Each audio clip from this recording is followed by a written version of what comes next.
This episode of the Restoration Today podcast is brought to you by DocuSketch, the leading 360-degree documentation tool for restoration pros. And now introducing the all-new DocuSketch Field Camera Kit. Equip your team with everything they need to capture full 360-degree property walkthroughs in minutes. No missed rooms, no return visits, no excuses. Check out the new kit at DocuSketch.com. Again, that's DocuSketch.com. Hey restorers, welcome to this episode of the Restoration Today podcast. We are still working on putting together content for Veterans Day. I am very excited to have a veteran joining me here today, Chris Kushmaul, who is with Restoration One of Metro Detroit. I have met Chris, I think at some Violand events and probably some other industry events as well. And I know that Chris has a great background being a veteran to share, and he was also just in Washington, D.C., kind of speaking to legislators and talking about those kind of things. And so I thought that he might have a great perspective and a great story to tell of kind of his journey into restoration, why this could be a great place for veterans. And I love having restorers on the show so they can talk about their journeys. So Chris, welcome. Thank you so much for being here. No, thanks for having me, Michelle. Thank you. I'm going to just toss it over to you to introduce yourself, share a little bit about your background, and, military, and then going into restoration. I know that that's a long history, but share whatever highlights you care to share. Sure. I appreciate the opportunity.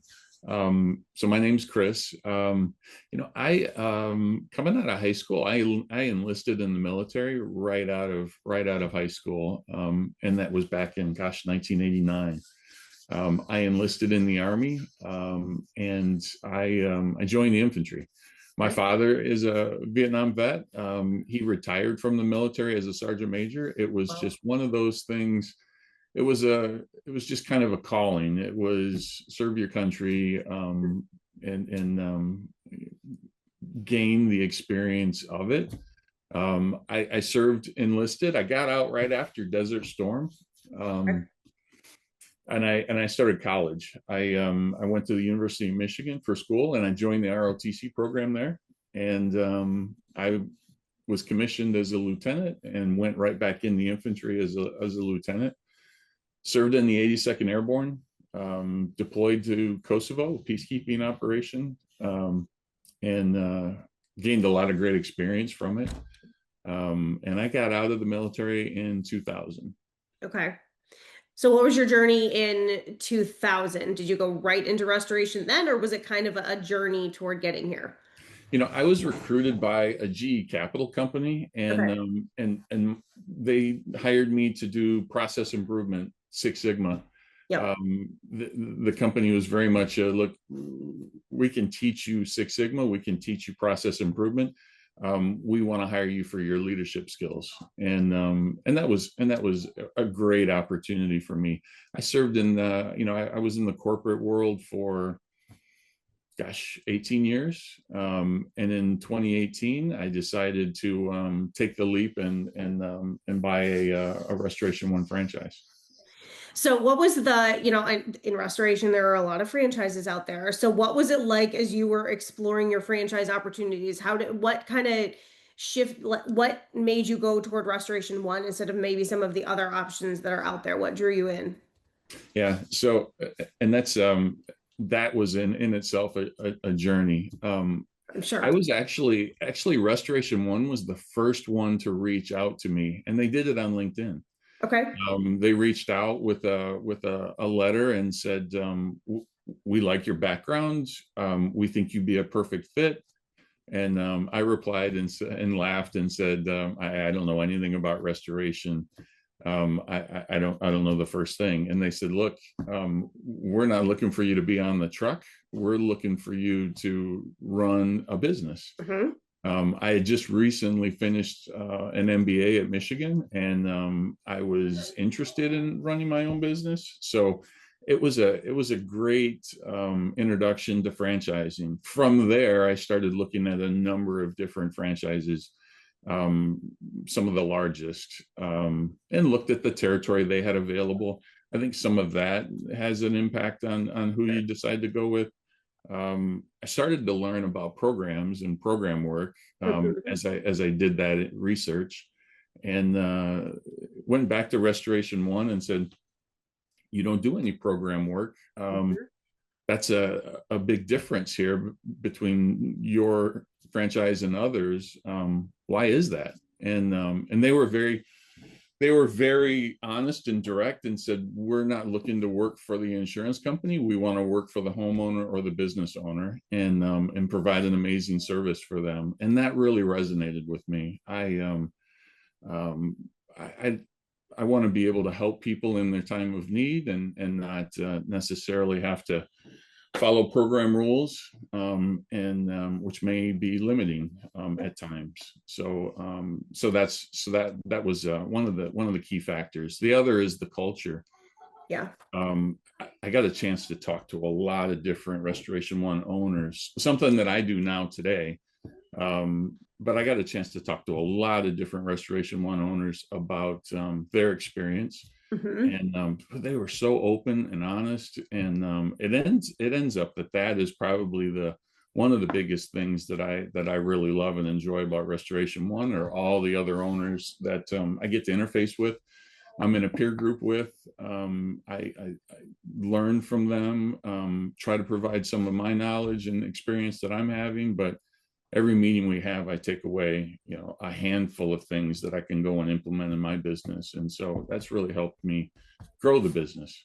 Perfect. I love it. So, okay, I'm guessing also some of your military background has played into, you as a leader and an owner and all of that. So what do you view as some of your biggest lessons from the military that you kind of see playing out in the day-to-day of your restoration company now?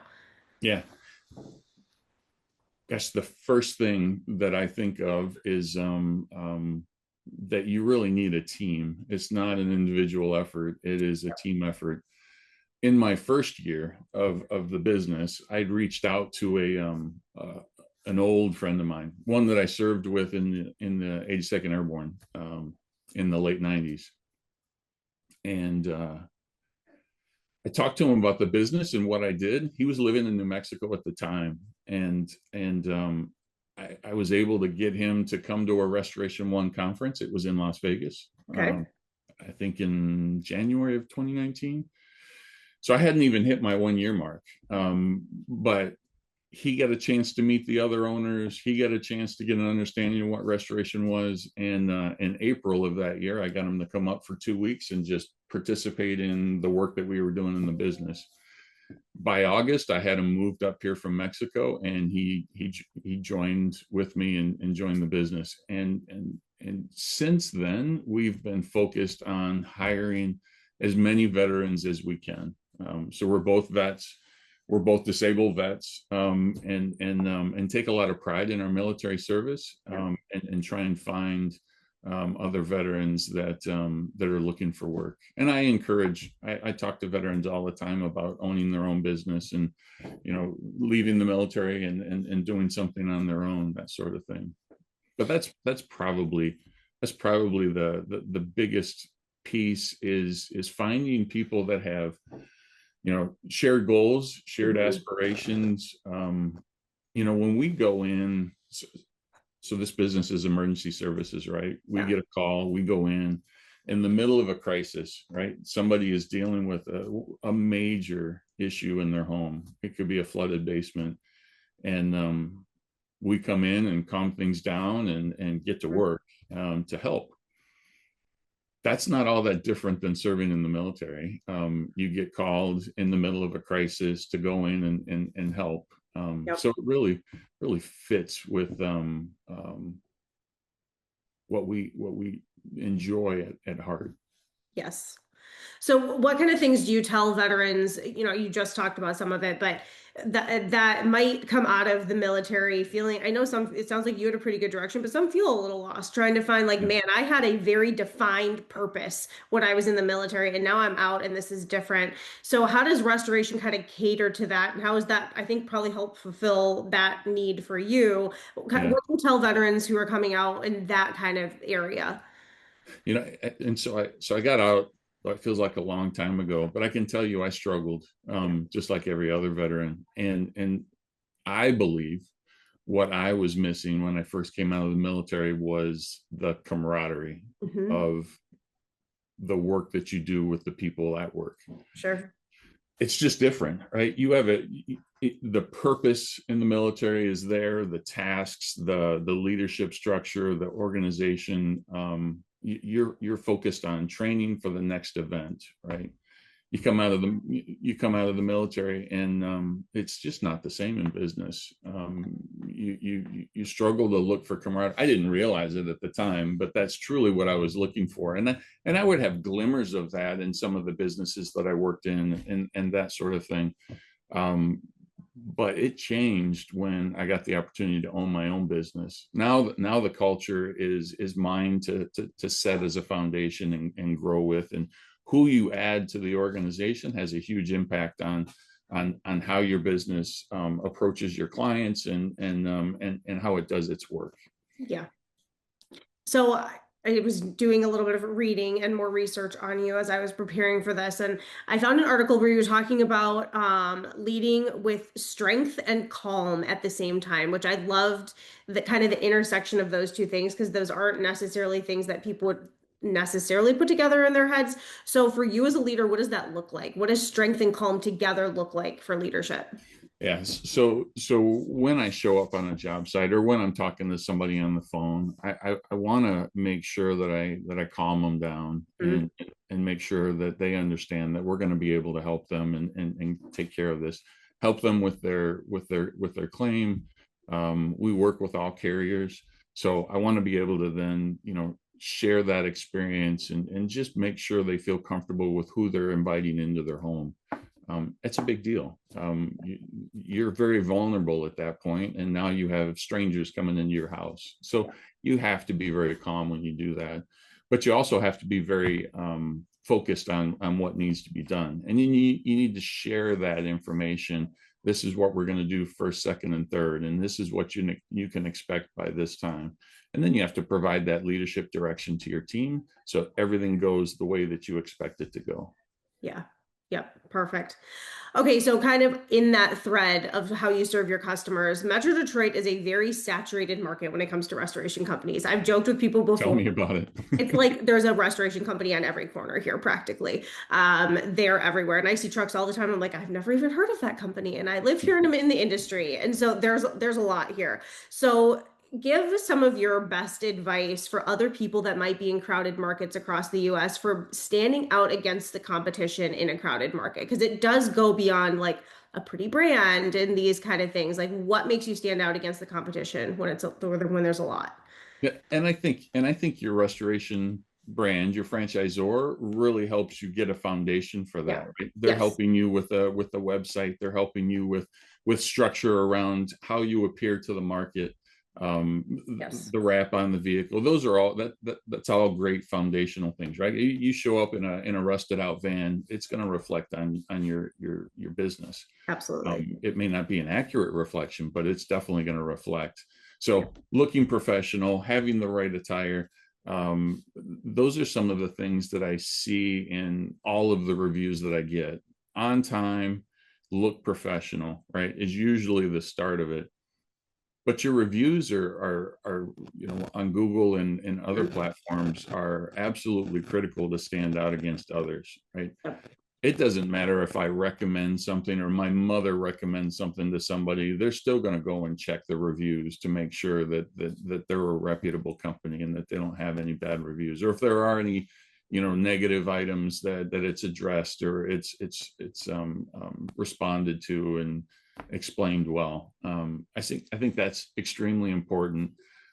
Your reputation in the market is everything, and so being able to garner that, I think is important. I also think it's important that that you're part of a network of restorers and that you help each other. I know restorers. 1-800 water damage owner. I know the Serpro owners, Paul Davis, all of them. We all go to the same sorts of training. We all are in the same market and often come across each other as we're doing work. I never talk bad about another company. I may talk about differences that we have or approaches that we have, but I would never talk bad about another company. Everybody's working hard and doing their best.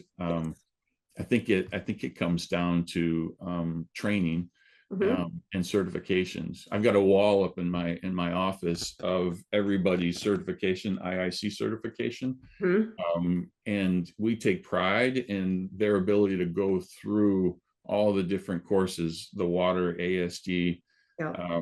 and then into AMRT, FSRT. All of those are core, and as they make their way through that, they move from technician to lead technician. Mm-hmm. You can identify a lot of potential in lead technicians to then become estimators, project managers, that sort of thing. And so they see that progress. I come across other organizations that maybe have sent their team to WRT. It Yep. makes a difference. The training makes a huge difference. Their knowledge and capability makes a huge difference. So we look for technicians that have experience. We don't find a lot on the market, No. so we end up bringing people in and taking them through training. We use REITs for our online training, so they Yep. go through the videos and get that first initial paper certificate that they put up on the refrigerator, and that's their ticket to be able to go to REITs WRT ASD combo course. Perfect. Love it. And we send a leader with them to the course so that they can participate, make sure that they understand things and are there as the leader for this technician who's going to learn some things and then come back and be able to implement it. So love REITs, love their courses. They do a fantastic the hands-on courses are awesome. Yes. And it's not all work and no play. They do a great job. Absolutely. Yeah. Okay. I would love to talk about your recent trip to DC. That was the reason that I reached out to you. I saw, I think on social media that you had gone, and I was curious why you were there and what you were doing. So share a little bit about your recent trip. And it sounds like it was multifaceted in the purposes. So I'll kind of let you share a little bit. Yeah. So there was a conference in Washington, D.C. I think they have it annually, the International Franchising Association. Mhm. And I was invited by the COO of Eversmith Brands. I also own a Millicare franchise that does floor care. Yep. And he invited us to attend that conference along with they have a council or a committee on veterans called VetFran. So we attended that meeting first, got a chance to participate in that discussion. Franchisors from all different brands were there, and we were invited as a franchisee to talk about our experiences, our focus on hiring vets. Fantastic meeting. Really enjoyed the opportunity to talk about what we do in the marketplace for vets. Then the conference shifted to your ability to go attend meetings with your state representatives, both in the House and the Senate. And we had a number of visits. But the real purpose was to talk about the American Franchising Act that is making its way through Congress. When we arrived at the conference, they had 7 House representatives, and it was split evenly between Democrats and Republicans. So it's a co-sponsored bill, something that everybody can get on board with. And the purpose really is to help maintain the relationship between the franchisor and the franchisee. There's been a lot of back and forth as far as whether a franchisor is responsible for the franchisee's business, and we want to make sure that the franchisee has the ability to run their own business, to hire the people they want to hire, to find funding and perform their work without the direct responsibility of the franchisor, right? So the bill is really meant to help define that. It doesn't get into anything other, like unions and things like that. It's strictly focused on the franchisor-franchisee relationship. So we had a chance to meet a number of different representatives from the House and the Senate for Michigan, the state of Michigan. Yeah. but there were so many people there, and they covered every state. It was one day of doing nothing but getting these meetings and going, from office building to office building to meet the reps. So it's fantastic. That's awesome. What a great experience. We took my kids to Washington, D.C., I guess last year, and we went to John James's office, and I can't remember a few others walking around. And that was like the coolest experience to take them around. So thank you for being part of that and for kind of lobbying for the industry and representing other franchisees that are here. I know that John James is a perfect example. So we got a chance to meet him, shake his hand, yep. and he's a veteran. And a Michigan grad Served too, in the right? Army as an Apache helicopter pilot. So Mhm. great guy. Yeah, yeah, he is. We so now we're talking local, but he was at a Rochester football game, I think last fall, and we had the opportunity to meet him there. And my dad's a veteran and chat with him, and that was a special moment as well. So that is a perfect example. Yeah. I was curious, you talked about hiring veterans. Do you do anything specific to find veterans as they're coming out of the military? I know you said a lot of who you bring in are new. There isn't a ton of technicians in the marketplace that are just showing up on Indeed or whatever. So Yeah. how are you finding veterans as they're coming out of the military?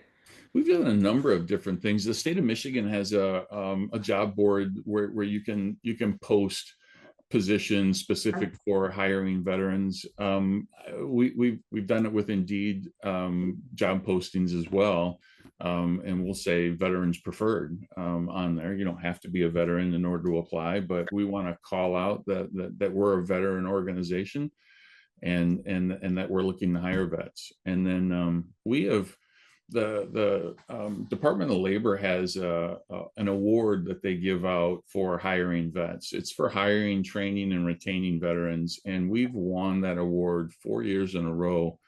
About to find out if we're getting our fifth. Awesome. But the Department of Labor has this Hire Vets Platinum Award that we've won 4 years in a row. So we're excited about just kind of demonstrating our focus on vets by winning that award. But it might be, Gabe, my partner, and I, we go to the Ann Arbor VA. It might be a conversation with somebody at the VA Sure. that might be looking for a job, that sort of thing. I've posted positions at the VA. I belong to the Plymouth VFW. I've posted positions, there as well. So it's oftentimes it's somebody that I talk to that knows somebody that's a veteran that is looking for a job. That's usually word of mouth is where I'm getting it the applicants from. Perfect. I love that. Okay. Before I wrap it up, one of my favorite things to ask people is to share a favorite story. So for you, it could be a favorite story since you've been in the industry, or it could be maybe a story from when you were in the military in the 82nd Infantry, Airborne, and translated into restoration. I don't know, just a favorite kind of story from your professional journey so far. Yeah. I'll share an Army story Okay. if you don't mind. I don't. I told you I served in Kosovo, so it was right at the beginning of the conflict in Albania and Kosovo that we went in, and I had a platoon and of specialized platoon for that had Humvee vehicles. We had 5 Humvee vehicles with different weapon systems mounted. And I was on patrol in this little village, and I was notified by the local that there were Albanians were burning Serb homes in this other village.